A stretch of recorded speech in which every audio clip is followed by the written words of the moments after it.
하나님의 선물 은사. 10번 오른쪽에 있는 성구해설 보십시오. 본문의 내용은 있죠. 오른쪽에 성구해설 부분 10번 찾으셨습니까? 자, 읽어보겠습니다. 같이 읽어볼게요. 본문의 내용은 칭의의 결과로 인하여 나타나는 하나님의 복을 기록하고 있습니다. 그리고 6절부터 11절까지는 이러한 축복들은 오직 하나님의 사랑으로 인한 것이며 이 사랑에 의해 구원의 확실성이 보장된다는 것입니다. 무슨 말인지 알겠죠? 이해가 돼요. 믿음으로 아담이 범죄했을 때는 온 인류 전체가 자동으로 죄인이 됐어요. 그렇지만 예수님의 순종을 통해서 얻은 구원은 내가 예수님 영접해야 돼요. 이거는 자동이 되는 게 아니에요. 자동이. 자, 그 다음에 1절, 2절, 3절 계속 읽어볼게요. 하나님으로 더불어 화평을 누리자. 예수 그리스도께서 죄인된 인간과 의로우신 하나님 간에 평화의 관계를 맺게 해주는 주체가 되셨습니다. 죄인이었으나 이제는 하나님과 화목하게 되니 평화를 누리게 된 것을 말합니다. 이전에는 우리를 심판하려던 하나님이시지만 그리스도로 의인이 된 우리에게 이제는 하나님과 원수된 관계에서 벗어나 하나님과 사랑하는 호의적인 관계로 진전되었다는 것입니다. 자, 또 한번 3번. 우리가 환난 중에도 즐거워하나니, 환난이라는 단어는 들리보라는 단어인데 이 단어의 의미는 짜내다 라는 의미입니다. 포도를 틀에 넣고 즙을 짜내는 것과 같이 피와 땀과 눈물과 고통을 짜낸다는 의미입니다. 자, 여기 잠깐만. 예수님께서 감람산, 겟셋마네 동산, 예수님께서 십자가 달리기 전에 외우기 쉬워요. 예수님 겟셋마네 기도 마태복음 26장 36절에서 40절 263646 그치요. 여러분 성경을 배우십시오. 여러분들 중에 나는 목사가 되겠다, 나는 선교사가 되겠다, 나는 나가서 현장에서 일을 한번 해보겠다, 아니면 내가 선교사를 파송하겠다, 차이가 있지 그치요. 내가 현장에서 나도 한번 설교하고 내가 배운 것을 남에게 가르쳐 주고 싶다 이러거든. 구절을 암송하십시오. 구절. 그래서 영국 에딘버러 신학대학에서는요, 공부를 아무리 잘해도 성경 9절 109절을 암송을 안하면 못하면 졸업을 안 시켜요. P학점, 패스학점을 줘요. 그래서 109절을 외워야 돼요. 태초에 하나님이 천지를 창조하십니다. 이걸 외우든지 제일 쉬운 거든지 109절을 외워야 돼. 우리 아들한테 중학생인데 야, 너 영어 단어 50개 외워. 그랬더니 뭐 애플, 오렌지 맨날 그런 것만 외워. 그런데 하여튼간 영어 성경 구절을 외워도 괜찮아. 뭐 그런 거 외우면 109절을 암송을 딱 쓸 수 있어요. 그래서 영국 에딘버러 신학대학이 이게 명문대학이에요. 아주 명문대학이에요. 아주 명문대학. 근데 이제 거기에는 기숙사가 1층, 2층, 3층 이렇게 룸메이트가 3명이 이렇게 써요. 근데 가위바위보에 가위바위보. 누가 이제 정하는 거야. 1층에 잘 거, 2층에 잘 이렇게 생긴 거야. 그러면은 맨 위층에 서로 잘라 그래. 맨 위층에. 왜 그러냐? 맨 위층이 천장과 가까워. 그래서 이렇게 천장에다가 붙여놔. 응? 1층과 2층 이게 침대 간격보다 천장이 더 가깝대요. 그래가지고는 거기다 써붙여놓고 밤 이렇게 잠이 올 때까지 외우다가 잠이 드는 거야. 그래서 에딘버러 신학대학의 졸업생, 거기 학교 졸업을 했다 그러면 그 사람은 성경 구절 109절 암송하는 거예요. 109절 암송하는 게 왜 유익이냐면요, 예를 들어 저한테 누가 목사님 십자가에 대해서 설교해 주세요 그러면은 할 수 있어요. 저는 십자가의 도부터 시작해가지고 할 수 있어요. 왜 그러냐면 저는 109절 이상 암송을 하고 있거든요. 그거를 저는 그때 우리 교수님이 에딘버러 신학교 출신인데 자기는 그렇다는 거예요. 그래서 자기는 109절 암송을 하고 졸업을 해서 통역을 할 때 예를 들어서 뭐 미국인 목사님이 이렇게 뭐 마태복음 몇 장 몇 절 그러면 그냥 바로 자기는 외웠으니까 쭉쭉 나오니까 사람들이 그래 너 어떻게 그렇게 잘 암송하냐고. 졸업하기 전에 백구절 암송하고 나왔다는 거예요. 혹시나 여러분들 중에 몰라, 우리는 몰라요. 어떻게 하나님 쓸지. 여러분이 현장에 이렇게 서서 설교를 하려고 하거든 암송을 하고 있으니 좋습니다. 암송 백구절 이상 외우시죠. 외워져요. 외워져요. 저도 못 외웠지요. 근데 야고보서 1장 15절, 야고보서 1장 5절 5절에 보면 이런 말이 있어요. 누구든지 지혜가 부족하거든 후히 주시고 꾸짖지 아니하시는 하나님께 구하라 그리하면 주시리라. 이 말씀이에요. 제가 전도사 때 우리 목사님이 부흥사였어요. 부목사 때도 부흥사, 다 부흥사들이었어요. 근데 목회를 못 배웠어요. 지금도 나는 우리 후배 목사를 만나도 목회 어떻게 이렇게 물어봐. 목회를 못 배웠어요. 부흥하는 것만 배웠어요. 그래가지고는 요 구절을 전도사 때 암송을 하면서 하나님 성경 암송할 수 있는 지혜를 주세요. 그래가지고는 암송을 이렇게 매일같이 하루에 한 구절씩 암송. 그래서 이제 설교할 때 이게 이렇게 나와요. 그래서 한 설교에 79절도 암송이에요. 한 설교에 1시간 설교할 때 79절도 나와요. 제가 이렇게 보면은 저 뭐 유튜브에 들어가면 제 부흥했던 게 있을 거예요. 이렇게 들어보시면은 많이 나올 거예요. 자, 하여튼 외우십시오.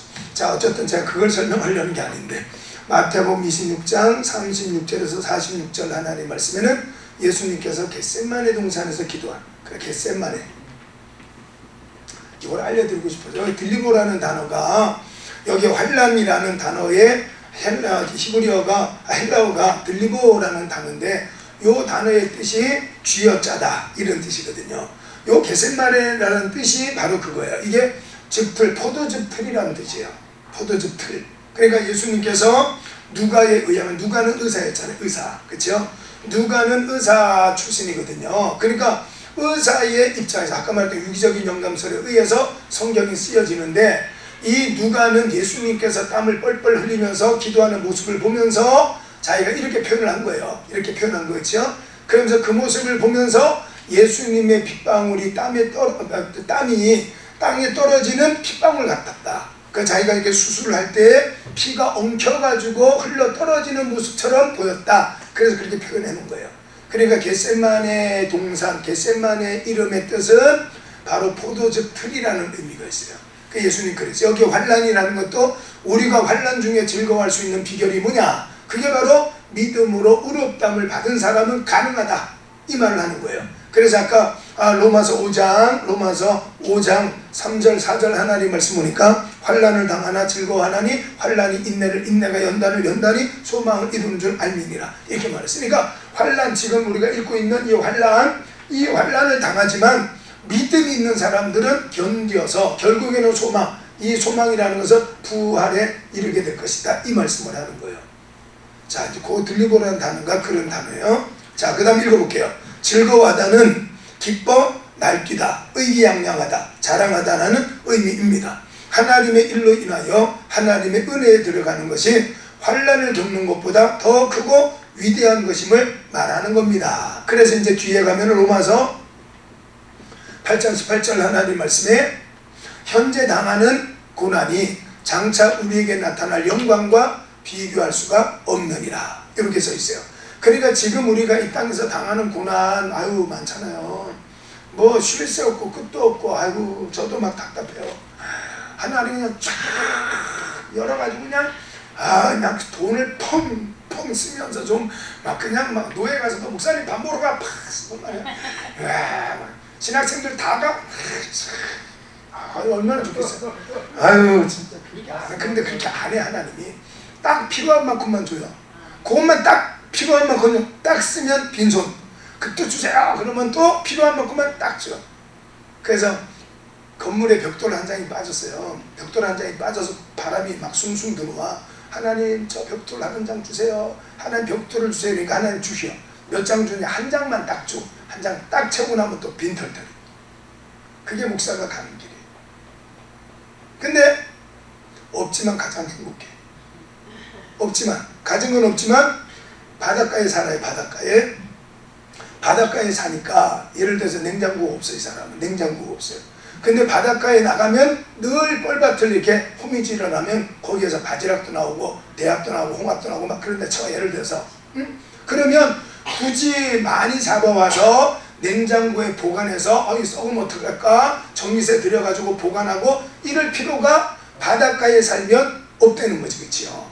그러니까 우리가 하늘나라에 하나님께서 나를 위해서 준비했다. 마태복음 6장에 30절로 33절 하나님 말씀 보니까 무엇을 먹을까 마실까 입을까 염려하지 마라. 이는 다 이방인들이 하는 것이다. 그러면서 봐라 새를 봐라. 새들이 언제 농사 짓는 거 봤냐? 그런데 굶어 죽은 새가 없지 않냐? 봐 저 들에 핀 백합화를 봐라. 이 백합화가 양귀비. 양귀비 봐라. 양귀비 이쁘잖아요. 너무너무 이쁘잖아요. 하늘나라라고 이쁘잖아요. 그걸 봐라. 그 아름다운 저 꽃이 자기가 옷감 짜듯이 짜서 그렇게 이뻐졌냐? 스스로 그렇게 하나님께서 그렇게 만드신 거 아니냐? 그러니까 하나님 새도 먹여주시고 들풀도 입혀주는데 야 하물며 너일까 보냐? 그러면서 염려하지 말고 먼저 그의 나라와 그의 의를 구하라. 그리하면 펑펑 돈 쓰게 만들어줄게 이거예요. 그러니까 기본적으로는 하나님 먹고 입고 쓸 것을 기본적으로는 줘요. 근데 더 갖고 싶거든. 더 있어서 내가 하나님이라 하고 싶거든. 먼저 그의 나라와 의를 구해라. 그러면 너희에게 더 하시리라 이렇게 써있어요. 더 받으려면 남들보다 내가 더 건강해지고 남들보다 더 복을 받으려고 하거든. 먼저 그의 나라와 의를 구해야 된다. 먼저. 그러기 위해서는 하나님의 소리가 짠 들려야 돼. 교회는 들을 수 있어요. 교회는 3장 13절 귀 있는 자들은 성령이 교회들에게 하시는 하나님 말씀을 들을지어다. 누가 듣는다고요? 교회. 교회는 누구예요? 택함받은 사람. 여기 이신칭의 하나님의 의롭다고 칭함을 받은 사람. 그러니까 그 안에 믿음 있는 사람. 믿음이 있으려고 하면은 반드시 따라오는 게 성령. 그러니까 성령이 안 계시다 하는 것은 믿음이 없다는 거예요. 믿음이 있다는 것은 성령이 계시다는 거예요. 그래서 고린도전서 12장 3절 성령이 아니고는 예수를 주라 시인할 자가 없고 그 다음에는 8절 9절 말씀 보면은 성령의 은사로 나타나는 것 중에 하나가 바로 믿음이다. 성령의 은사로 어떤 사람에게는 믿음을 오늘 이제 이거는 고린도전서니까 성령과 믿음은 같이 가요. 같이. 그러니까 성령이 임하시면 사도행전 2장 17절 하나님 성령이 임하시면 입에서는 너희의 자녀들은 뭐 할 것이고 예언할 것이고 너희의 젊은 자들은 뭐예요? 환상을 보고 그 다음에 늙은이들은 꿈을 꿀 것이다. 그래서 예언 이거는 하나님께서 나를 통해서 말씀하게 하시고 그 다음에 환상은 비전의 비전 내가 앞으로 뭘 해야지 이거예요. 그 다음에 꿈은 말 그대로 드림이에요. 드림. 그러니까 기대감 속에 살아요. 이제 끝났지 이건. 우리 아까 쉬는 시간에 잠깐 이야기했는데 이제 나이 먹는 거지 겁이 나 아쉬워 슬퍼. 그런데 저처럼 새파랗게 젊은 사람은 얼마나 더 슬프겠어요. 응? 이제 연세 많은 분들이야 뭐 그만큼 나이가 들면서 뭐 경험 많이 했겠지만 저는 아직 젊어가지고요 한 살 한 살 제가 여러분보다 안 많아요. 되게 젊어요. 건늙어 소리 건늙어. 아까워 나이 가는 게 그치요. 자 그렇게 해서 자 즐거워하다. 그래 즐거워하다. 이거는 환난 중에도 즐거워하는 것은 환난이 힘든 일이지만 하나님께서 이신칭의 하나님께서 믿음으로 말미암아 너를 의롭다고 인정한 자에게는 예수님께서 천국 열쇠를 줄게. 내가 너의 이름 위에 교회를 세울게. 이러는 것과 같다 이 말이에요. 그래서 환난을 당하지만 이 환난보다 더 큰 하나님의 위로와 복이 있을 것이다. 그 말씀을 하고 있는 거예요. 그래서 자 그 다음 해볼게요.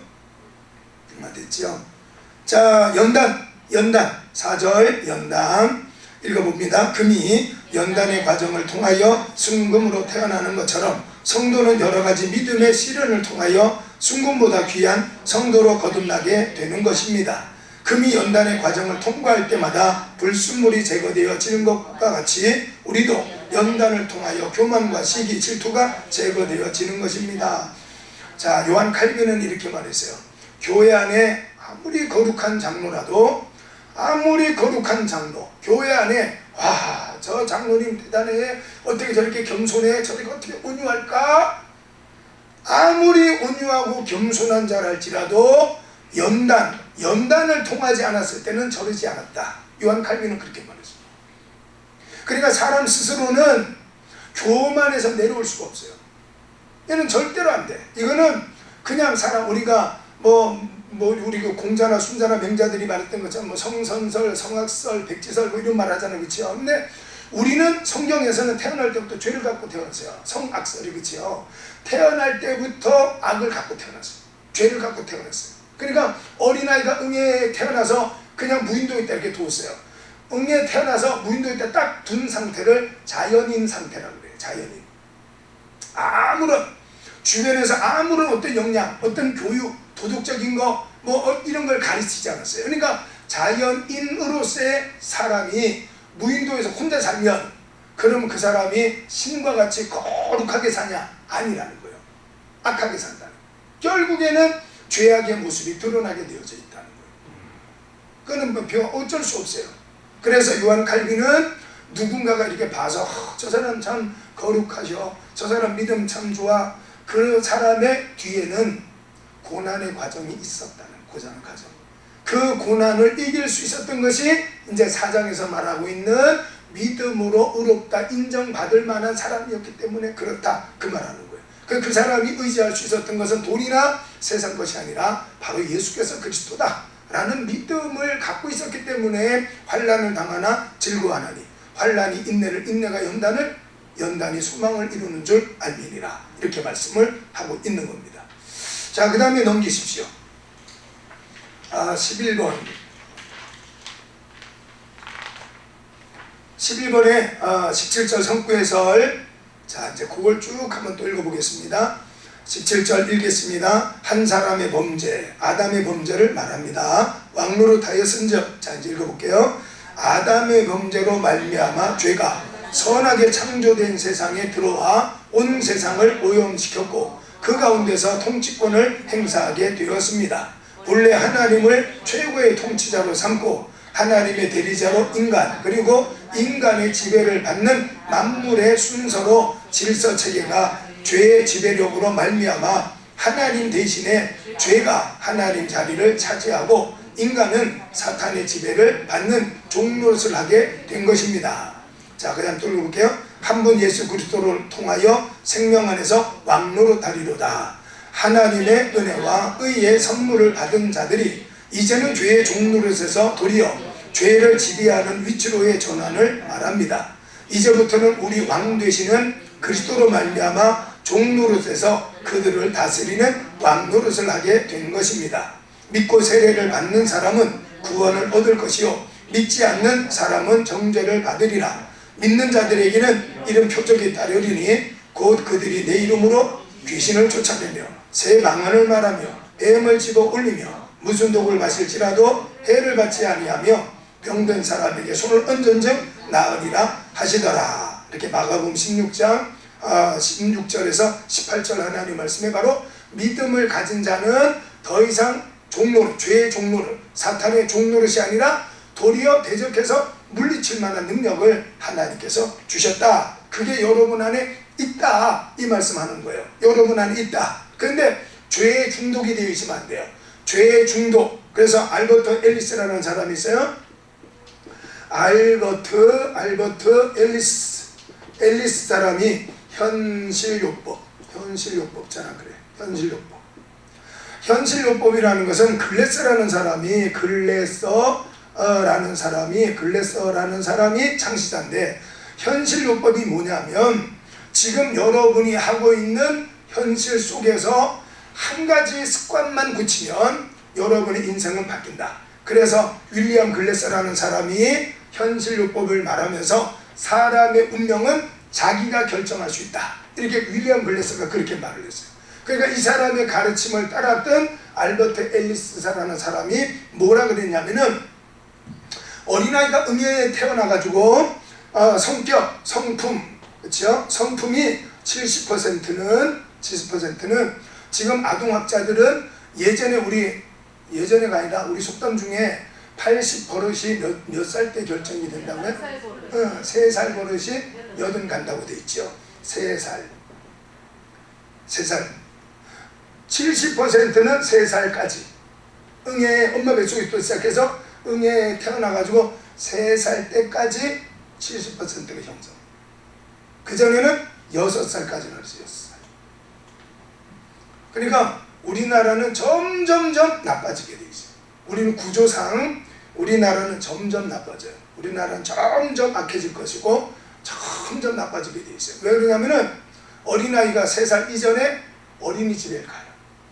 어린아이 유치원에 가요. 제가 예전에 우리 사택 옆에 어린이집이 있었어요. 어린이집에 아이가 처음에 오면 새로운 환경에 왔으니까 아이가 울어. 그래서 제가 아는 어린이집 원장님이 저 대치동에 있는 음마아파트에서 하고 있어요. 부자들 아이들이 와요. 그래서 이분이 그래요. 제가 그 이야기를 했더니 새로 아이가 오면 운대요. 적응을 못하니까. 얼마나 우느냐? 어쩔 때는 한 달도 운대요. 와서 울어. 그냥 계속 울어. 엄마 그리고 한 달 울어. 우리 사택 옆에 어린이집이 있었어요. 예전에 우리 사택 옆에 애가 우는데 짐승처럼 울어. 짐승처럼 막 아침부터 하루 종일 울어요. 그럼 선생님들 어떻게 하느냐? 그냥 두고 달래주면 안 된대요. 그냥 두면 짧으면 일주일에서 보름 사이에 끝이고 아니면 한 달을 운대. 엄마가 보고 싶다. 이때 자존감이 무너지는 거예요. 자존감이라는 것은 나는 귀중한 존재라는 생각을 갖고 살아요. 그러니까 엄마가 아이가 올 때 빨리 달려가야 돼요. 설거지 끝나고 이러면 안 돼요. 그래서 자존감은 엄마의 사랑에서, 자신감은 아버지의 모습에서 자신감을 배워요. 그러니까 자녀들 앞에서 엄마가 울면 안 돼. 아버지가 울면 안 돼. 그리고 저는 팔씨름을 할 때 우리 애들하고 아들만 둘인데 한 번도 져준 적 없어.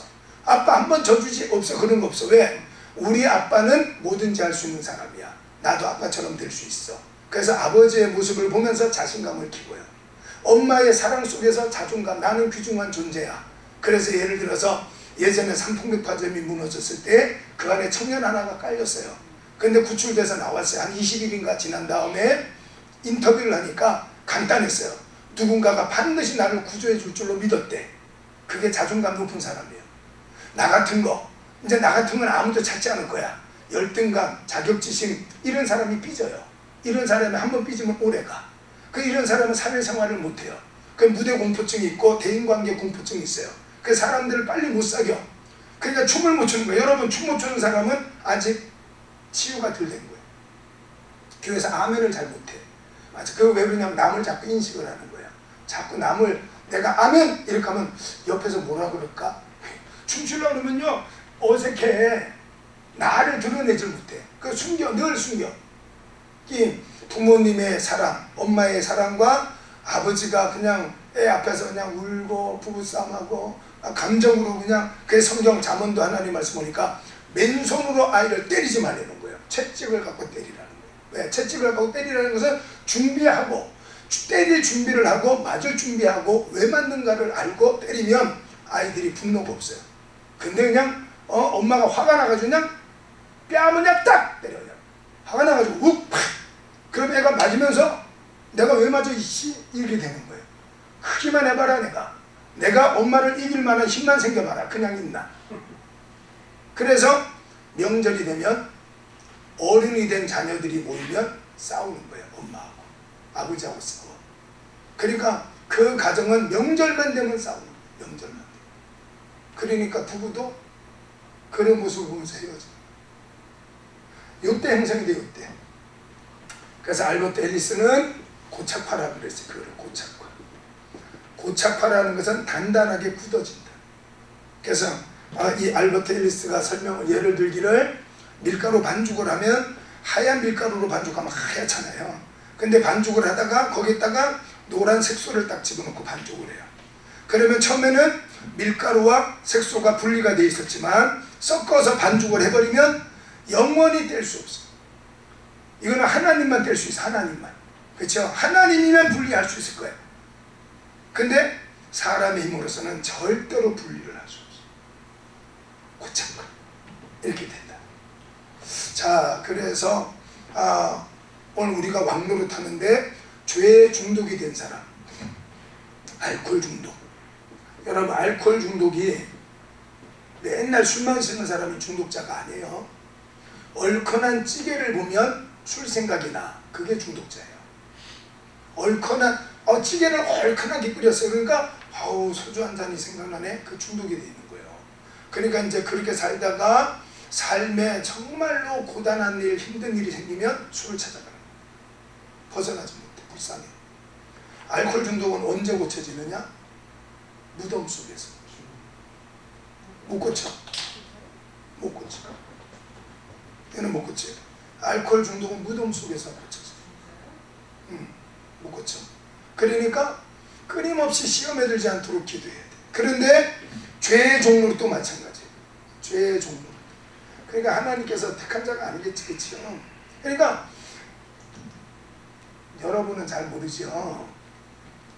이거 비밀을 공개하면 안 되는데. 이게 이제 매스컴에 나오는 거예요, 자료가. 남자가 바람피는 조건 두 가지가 있어요. 남편은 이 두 가지가 충족이 되면 바람을 펴요. 하나는 돈이 있어야 돼. 돈. 또 하나는 시간이 있으면 돼. 할 일이 없어요. 돈은 많은데 할 일이 없어. 그럼 바람을 핀대. 이거는 제가 하는 말이 아니라 그게 바람 필 조건 두 가지가 충족이 되면 남자는 10여자를 마다하지 않는다. 하나는 뭐냐? 시간. 시간이 있어. 만나러 갈 시간이 있어. 그 다음에는 돈이 있어. 돈. 그러면은 가능성이 있다는 거예요. 가능성이. 그러니까 아까 말씀했던 것처럼 바빠야 돼. 막 시간이 없어야 돼. 세상에 이 교회 안에서 교제하는 게 얼마나 아름답고 좋아요. 이 얼마나 좋아. 우리 교회 안에는 남자 여자가 없어. 뭐만 있어요? 성도만 있어. 성도만 있는 거야. 다 집사님, 권사님, 장로님, 목사님, 성도들만 있는 거예요. 얼마나 좋아. 그렇죠? 죄에 중독이 되면 문제만 생기면 죄악으로 가는 거예요.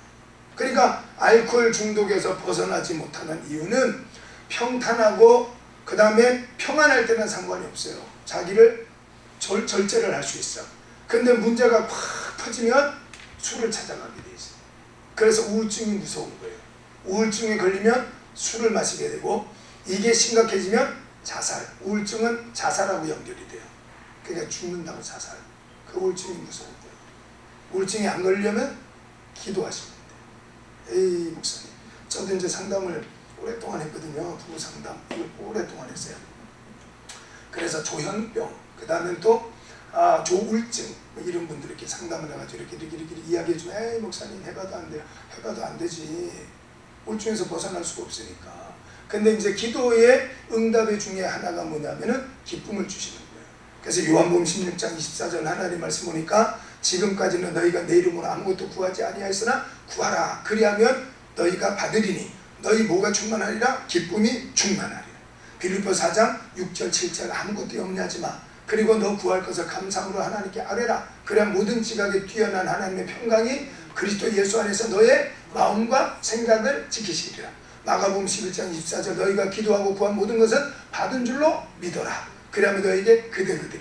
그러니까 기도의 응답의 첫 번째는 뭐냐면은 물질을 위해서 돈을 위해서 기도했더니 돈이 짠 해결이 됐어. 아니요. 해결되기 전에 먼저 하나님이 주는 게 기쁨이에요. 평안.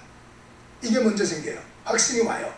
그리고는 하나님께서 어떤 수단과 방법을 통해서 아주 물이 흘러가듯이 그 사람에게 부담을 준다든가 내가 어떤 부담을 갖고 하는 게 아니라 아주 자연스럽게 해가 뜨니까 눈이 소리 없이 싹 녹는 것처럼 문제가 그렇게 싹 해결이 돼요.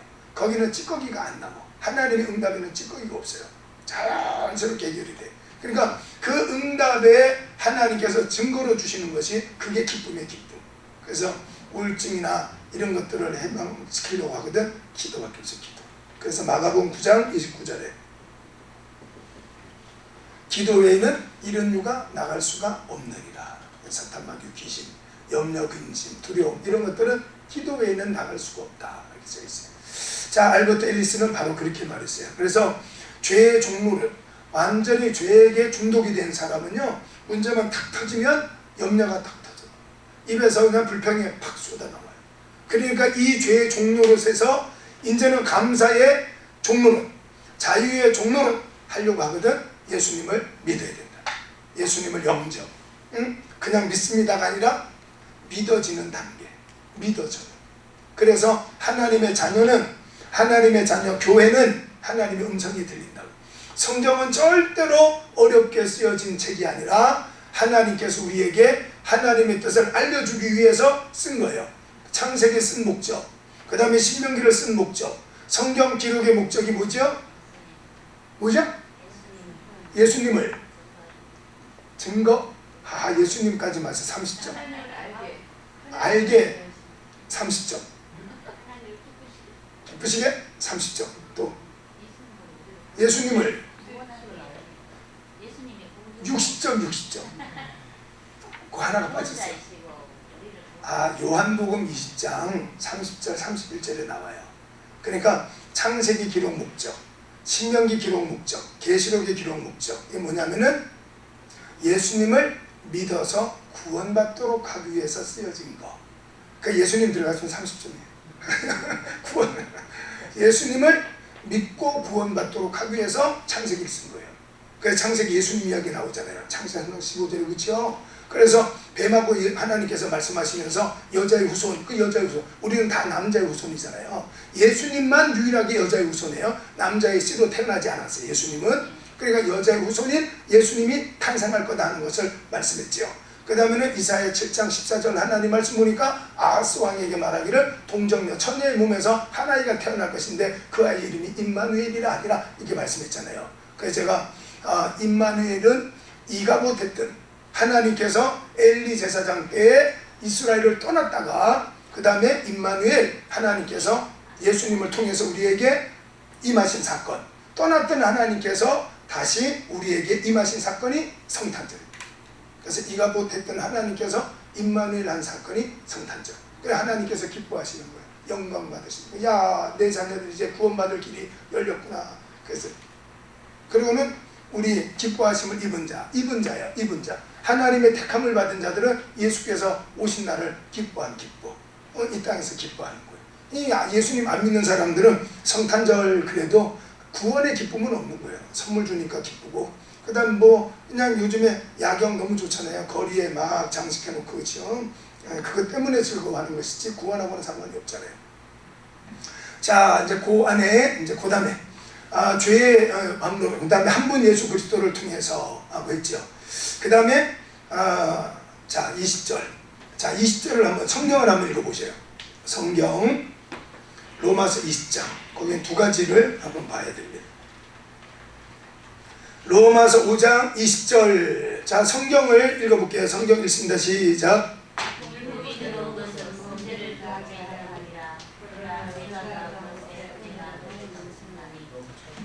자, 지난번 우리 할 때에 율법의 기능 했어요. 그렇죠? 율법의 기능은 죄를 깨닫게 하는 거예요. 죄를 깨닫게 하는. 자, 그래서 이는 20절 율법이 들어온 것은 범죄를 더하게 하려 함이로. 그러니까 죄를 알게 하는 것이 율법이에요. 근데 법이 정해지니까 이제는 법을 안 지키면 죄가 되는 거예요. 예전에 우리나라에서는 종량제 봉투에 우리가 쓰레기 안 버렸잖아요. 그렇죠? 그때는 그냥 쓰레기통에 버리면 이제 환경미화 하시는 분들이 와서 그걸 이제 퍼내갔어요. 그치? 통이 이렇게 달렸었잖아요. 근데 이제 법이 바뀌었어요. 종량제 봉투에 넣어서 버려라. 이렇게 국회에서 입법을 했어요. 법을 만들었어요. 그러니까 이제 그걸 안 지키면 이제 죄가 한 가지 늘어난 거 아니에요. 그렇죠? 그럼 또 뭐가 있을까요? 길에서 예를 들어서 횡단보도에서는 담배를 피우면 안 된다. 이렇게 법이 또 만들어지니까 죄가 또 한 가지 생긴 거 아니에요. 그러니까 율법이라는 것은 죄 범죄를 더하게 하는 것이다. 근데 그 다음에 이제 말씀을, 자, 그 다음 그러나 이제 보이시죠? 5장 20절에 그러나 죄가 더한 곳에 은혜가 더욱 넘쳤나니. 자, 요 말씀은 여러분 죄가 많은 동네에 하나님의 은혜를 많이 준다는 말이 아니에요. 그렇죠? 알고 계시네. 요거는 무슨 말? 죄를 많이 깨달을수록에 하나님의 은혜가 크다 이런 뜻이에요. 죄를. 그러니까 처음 교회에 나오는 사람은 내가 무슨 죄가 있냐고 이래요. 우리 성도들 중에도 그래요. 무슨 죄가 있냐고. 뭔 설교할 때마다 맨날 죄 이야기하고, 목사님은 맨날 죽는 이야기만 해요. 나보고 그래. 그래 맨날 천국 이야기나 하고, 목사님 돈 버는 이야기나 좀 하고 말이야. 하지만 맨날 천국 이야기하고 죽는 이야기하고 맨날 그런 이야기 하냐고. 그래. 여러분 음악홀, 여러분이 음악 공연하는 데 가면 음악을 듣잖아요. 여러분 예를 들어서 과학 세미나 하는 데서 과학을 듣잖아요. 그 교회 와서는 뭘 들어야 돼요? 구원을 들어야지. 교회는 구원을 가르치면 되거든요. 그러니까 기본적으로 구원은 말 그대로 베이스에 바탕을 까는 거야. 이거는 기본의 기본. 그렇죠? 그러니까 교회 와서 구원을 못 듣는다. 교회 와서 예수님이 누군가를 모른다. 이거를 못 배운다. 그러면 딴 데 가서 배울 데가 없어요. 근데 성령께서 함께 하시면 요한복음 16장 8절 9절 하나님 말씀 보니까 보혜사 성령께서 오시면 세상에 대해서 세 가지를 책망한대. 그렇죠? 죄와 의와 심판에 대해서. 죄와 그 다음에 의와 심판에 대해서 세상을 책망하시리라. 그러면서 죄에 대하면 저희가 나를 믿지 아니하며 예수님을 믿지 않는 것, 예수님을 믿지 않는 뭐로 안 믿어요? 그리스도로. 예수님을 그리스도로 믿지 않는 것이 죄. 바로 이거는 사망에 이르게 하는 죄. 그러나 하나님 말씀을 지키지 않았어요. 사랑해라. 근데 사랑을 안 했어. 용서해라. 하면 용서를 안 했어. 그건 뭐야? 책망받을 죄. 그래서 고린도전서 3장 10절로 15절 하나님 말씀에는 하나님께서 우리의 공력을 시험할 때가 와요. 여러분이 열심으로 사랑하고 열심으로 용서하고 여러분 열심으로 살았어요. 그런데 하나님께 상을 줘야 될 거 아니에요. 열심히 살았으니까 상을 주려고 하는데 이게 위장된 사랑인지 진실한 사랑인지 이걸 알아봐야 돼. 하나님께서 거짓으로 뒤에 가서는 다 죄를 지으면서 그냥 겉모습만 양의 탈을 쓰고 하나님 앞에 나와요. 그러니까 하나님께서 그걸 주면 안 되잖아요. 뒷모습을 알고 있는 사람들이 저 사람은 앞에서만 저렇게 웃고 있지 뒤에서는 사람들을 너무너무 미워하고 그 사람이 그냥 악을 행해서 그 사람 손에 피가 가득한데 말이야 하나님 복을 주시네. 이러면 안 될 거 아니에요. 그러니까 하나님께서 한번 공력을 시험할 때가 오는데 하나님 뭘로 시험하느냐 써있지요. 불같은 시험. 불같은 시험을 당하지만 로마서에서 가르쳐주고 있는 말씀이 3절 4절 하나님 말씀에 1절 2절 하나님 말씀 바로 내가 믿음으로 말미암아 하나님과 화평하게 되어진 사람은 환난을 당하지만 불같은 시험이 닥치지만 환난이 당하지만 환난이 인내가 연단이 소망을 이루는 줄 알미니라. 야고보서에도 그 말씀을 하고 있어요.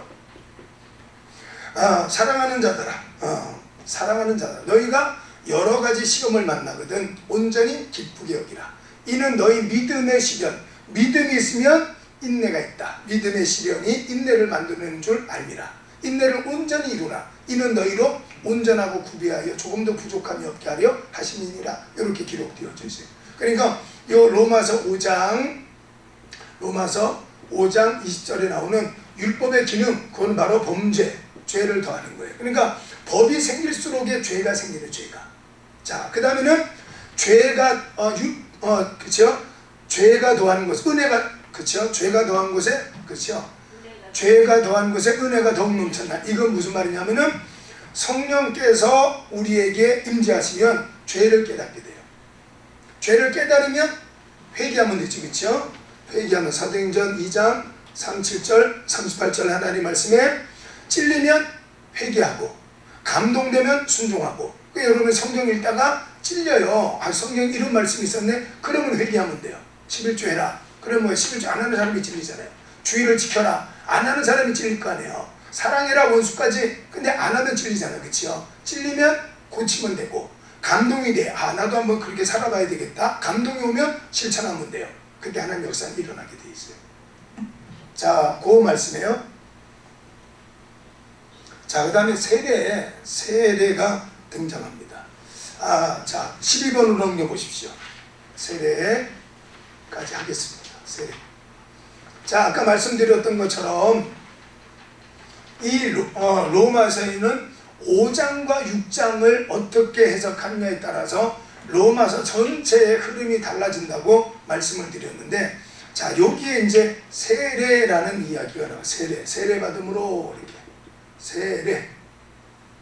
그래서 6장 1절로 11절까지 하나님 말씀을 한번 10번만 그냥 읽어봐봐요. 다른 뜻 없이 그냥 계속 읽으면 세례가 이런 것이구나. 예수 그리스도와 연합해서 죽었다가 다시 사는구나. 이렇게 요렇게 한번 써봐요. 밥티조, 이렇게 밥티조라는 밥티조, 밥티조. 세례라는 단어가 헬라어로 밥티조 이렇게 써요. 밥티조. 밥티조라는 말은 침례를 말해요. 침례. 세례는 여러 방법이 있어요. 세례. 우리가 이제 보통 우리 기독교에서 주는 세례는 살수래. 그래서 여름에 도로에 막 먼지가 많으면 살수차가 지나가잖아요. 이제 뿌리는 거. 그래서 우리가 성부와 성자와 성령 이름으로 세례를 줘요. 이걸 살수례라고 그래요. 살수례. 그 다음에는 이렇게 대야에다가 받아서 위에서 물을 쏟아붓는 게 있어요. 이거를 관수례라고 그래요. 관수례. 살수례, 관수례 이렇게 있어요. 관수례는 물을 쏟아붓는 거예요. 쏟아부음, 물을 뿌림, 살수하는 살수, 쏟아부어서. 그 다음에 하나가 침례. 침례는 물에 잠기는 거야. 물에 완전히 잠기는 거야. 그래서 그러니까 성경에서 말하는 세례는 침례를 말해요. 침례. 물에 완전히 잠기는 거예요. 물에 빠지면 어떻게 돼요? 죽잖아요. 죽음을 말하는 거죠. 그러니까 이제 로마의 박해가 많을 때에는 도망을 다녀야 되잖아요. 그리고는 요단강 가서 세례를 받다, 침례를 받다가 보면은 로마 군인들한테 잡히잖아요. 그러니까 도망을 다니면서 세례를 받다 보니까 살수례가 유행하게 되어진 거예요. 그 성부와 성자와 성령. 세례는 한 번만 받으면 됩니다. 한 번만. 그래서 아나밥티조. 아나밥티조라는 게 있어요. 제가 제대로 못 쓸 것 같아서 스펠링 안 쓰네. 이걸 보면 제세례파라 그래요. 제세례파. 우리나라도 제세례파가 있어요. 두 번 받아도 상관없지만, 예를 들어서 내가 유아 세례를 받았는지 안 받았는지 모르겠어요. 그럼 세례 받으면 돼. 근데 또 예를 들어서 내가 중학교 때 세례를 받았는데 구원의 확신도 없어. 그래서 성인이 돼가지고 또 한 번 받을래요. 받아도 상관없어. 그렇지만 하나님은 전지전능하신 분이기 때문에 하나님은 창조가 한 번에 이루어졌지 이중 창조가 아니에요. 1장의 창조와 2장의 창조는 두 번 창조한 게 아니라 그거는 본문이 다른 거예요. 본문이. 그래서 해드렸지, 그렇죠? 기억 안 나요? 날마다 새로워요. 그래요? 그 기억 안 나요? 창세기 1장 1절로 2장 3절까지 하나님 말씀은 태초에 하나님이 천지를 창조하시니라, 하나님이 빛이 있으라, 하나님이 묻히 드러나, 하나님이 계속 하나님 이게 한 20번쯤 나와요. 2장 4절에 딱 가면 여호와 하나님이 이렇게 나와요.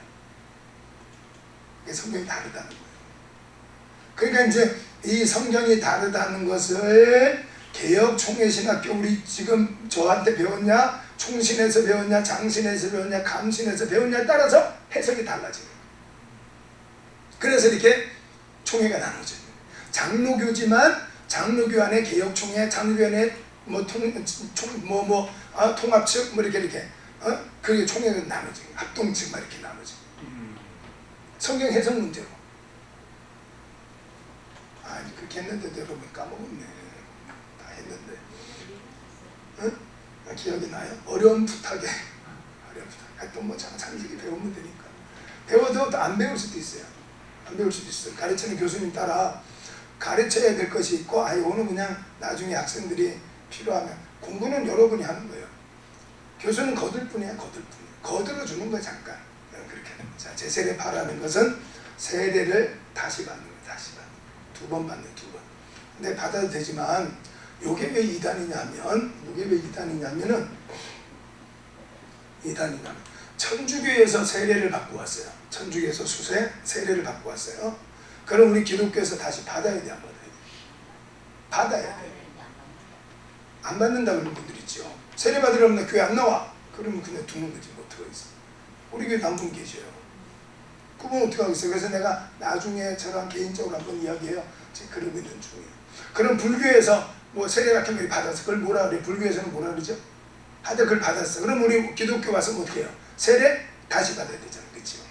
그런데 요 재세례파라는 것은 네가 받은 세례는 효험이 없으니까 다시 받아라. 그래서 한국 교회 안에 있습니다. 제가 말씀은 안 하겠습니다. 어느 교단이라고 말은 안 하겠습니다. 녹화가 되니까. 그래서 안 하고 다 끝난 다음에는 내가 녹화가 끝나면은 말 그대로 오프레 코드 하면은 말씀을 해드릴 수 있습니다. 자, 세례는 물에 잠기는 거예요. 70인역. 그러니까 구약 성경에서는 70인역을 번역을 하면서 70인역을 번역하면서 몇 번을 썼느냐? 4번을 썼어야 되고, 그 중에 하나가 여러분이 잘 알고 있는 열왕기하 5장에 나오는 나아만 장관이 요단강에 몸을 7번 씻는 거. 바로 그것도 밥티조라고 번역을 했어요. 그러니까 요 70인역이라는 것은 프톨레미우스라는 황제가 이집트에 있는 알렉산드리아에서 한 지파에 6명씩 모아가지고 72명이 히브리어 구약성경을 헬라어 구약성경으로 번역을 시켰어요. 72명이 번역을 했지만 그거를 그냥 이렇게 명칭 붙이기 쉽게 70인역이라고 이름을 붙인 거예요. 70인역을 번역을 하면서 이름이 정해졌어요. 창세기, 출애굽기, 레위기 이런 거 정해진 거예요. 예전에는 그런 게 없었어요. 그냥 그런 게 없었고 첫 번째 나오는 단어가 그 책의 이름이 됐었어요. 자, 그런데 요 70인역에서는 4번 이렇게 등장을 해요. 근데 4번 등장하는 것이 요거는 어떤 정화, 물 마찬가지, 요 지금도 씻는 예식이잖아요. 세례라는 건 씻는다는 거잖아요. 씻는 예식이잖아요. 그렇죠? 그러니까 요 몇 장이냐? 5장 14절 하나님 말씀 보니까 이거는 죽었던 것이 정화되어 씻음받음의 의미. 그러니까 나아만이라는 장관은 나병 환자였어요. 문둥병. 이제는 죽을 수밖에 없어요. 그런데 바로 이 밥티조, 이 세례, 침례, 요단강에 7번 씻음으로 말미암아서 고침을 받게 됐어요. 그러니까 70인역 성경을 번역할 때는 바로 그것도 침례라고 번역을 했다 이 말이에요. 그래서 신약 성경, 우리 지금 읽고 있는 신약 성경에서는 몇 번이 나오냐면 몇 번이 나오느냐? 77번 77번이 나와요. 우리 마태복음부터 요한계시록까지는 77번이나 등장을 해요.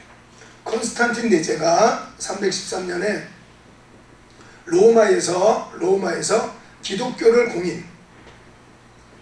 믿은 게 아니라 기독교를 공인했어요. 인정했어요. 313년.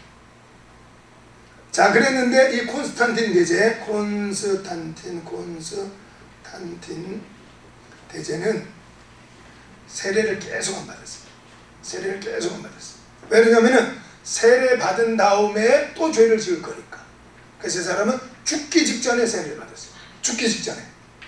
이제 막 죽어가는 거 그때 세례를 받았어요. 왜? 이제는 세례 받고 죽으니까 깨끗할 거 아니에요. 그러면 여러분 생각은 어때요? 세례 받은 다음에 지은 죄는 어떻게 하면 되겠어요? 회개하면 되죠. 그래서 요한복음 13장에 등장하고 있어요. 요한복음 13장 8절 하나님 말씀에 베드로가 예수님 내 몸 다 씻겨주세요 이러니까 10절 하나님 말씀에 가보면 이렇게 써 있어요. 예수께서 이르시되 이미 목욕한 자는 발밖에 씻을 필요가 없느니라. 온몸이 깨끗하니라. 너희가 깨끗하나 다는 아니니라 하시니 11절에 이는 자기를 팔자가 누구인지 아시니라. 그러므로 다는 깨끗하지 아니하다 하시니 가룟 유다를 빼는 거죠. 그렇죠? 자, 이렇게 돼 있어요. 자, 그래서 요 세례의 로마서 6장 1절로 11절 하나님 말씀에 이 세례는 갈라디아서 2장 20절을 한번 읽어보겠습니다. 갈라디아서 2장 20절. 자, 갈라디아서 2장 20절을 읽겠습니다. 다 같이 읽어보겠습니다. 시작. 내가 그리스도와 함께 십자가에 못 박혔나니 그런즉 이제는 내가 사는 것이 아니요 오직 내 안에 그리스도께서 사시는 것이라. 이제 내가 육체 가운데 사는 것은 나를 사랑하사 나를 위하여 자기 자신을 버리신 하나님의 아들을 믿는 믿음 안에서 사는 것이라. 아멘. 자, 그래서 세례라는 것은 내가 죽고 예수님과 함께 사는 걸 말하는 거예요. 그래서 갈라디아서 2장 20절에 내가 그리스도와 함께 십자가에 못 박혔나니 이제는 내가 사는 게 아니라 내 안에 계시는 하나님 아들 예수님을 믿는 믿음으로 말미암아 사는 것이다 그랬습니다. 자, 질문. 오늘 지금 이 시간에 했던 거 질문하십시오.